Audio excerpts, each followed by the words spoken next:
పోయింది నాకు అప్పటిప్పుడు ఆడిపిస్తుంది.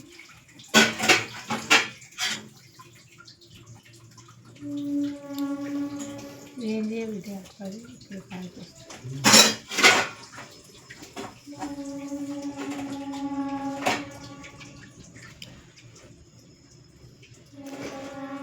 రోజులు అన్నీ ఒక తీరుగా ఉంటాయా? లేవు. మరి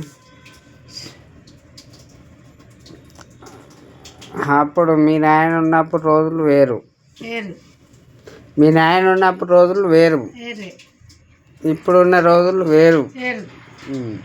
మా నాయ నేను పోయిందాక ఎంత రాత్రి దాకా కూర్చున్నా కూడా నేను పోయిందాక తినపోయింది ఆపిల్. నేను పోగానే మా అమ్మని లేపి గోవెద్దు లేదంటే లేచి గోవెట్టి నాకు సగం పెట్టేది, ఆయన సగం తినేది. నాన్న అలసిని కొడితే రెండు వేస్తే అప్పుడు ఆంజం దీపాలు పని ఊరింది, దంచతో కప్పుకుంది పన్నీరుగా. ఎక్కడవా ఎందుకంటే ఎక్కపోయింది అది. ఎక్కడవా అయితే ఎక్కడ ఉరికిందో ఏం చేయమంటున్నావు అన్నది పక్కన పడు ముసలి.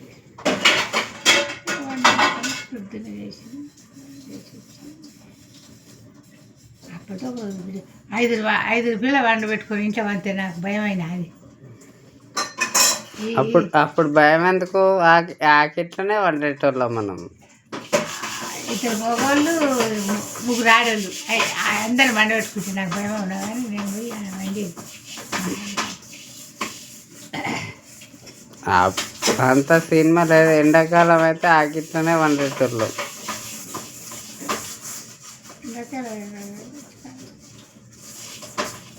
మన నాకు మంచిగా సుఖమే ఉంది. నేను వెళ్ళాక తినపోయేది. షేర్ వేస్తే వాళ్ళు వేసేది, నాకు వేసేది ఆ షేర్. మీ పిచ్చమ్మ ఇల్లు గుంతలు ఉండేదంట. మన ఇల్లు అయితే మంచిగానే ఉండేది.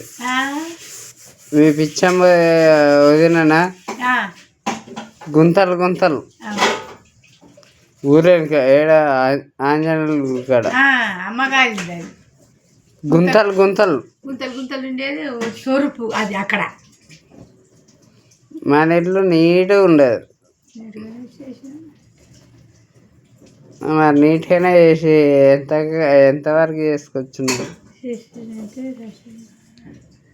అది కమ్ము చెట్టు కొట్ట పోయాడు. మరి మీదకి వెళ్ళి వాడు వచ్చే అది పందిరి వేస్తాని నీడ కొడుతుంది. పందిరి వేస్తాను చెట్టు కొట్ట పోయి చెట్టు మీదకి వెళ్ళి వచ్చి దుఃఖమ్మ చెత్త కాదు.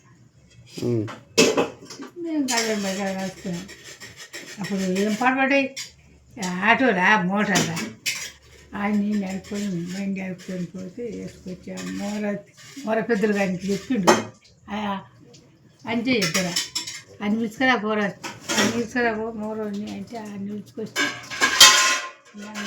ఇంటికాడ ఇలా అంటే పోయి ఇంటికాడ తెచ్చి వేసుకుంటూ కూర్చున్నాను. మా అమ్మాయి గంటీలు ఇచ్చింది. నల్లగొండకి వేసుకపోతే చెవుల గంటీలు తీసి ఇచ్చింది. మేకలు వెళ్ళిపోయి పోయింది. నేను బాగా లేసపడ్డా బిడ్డ అప్పుడు.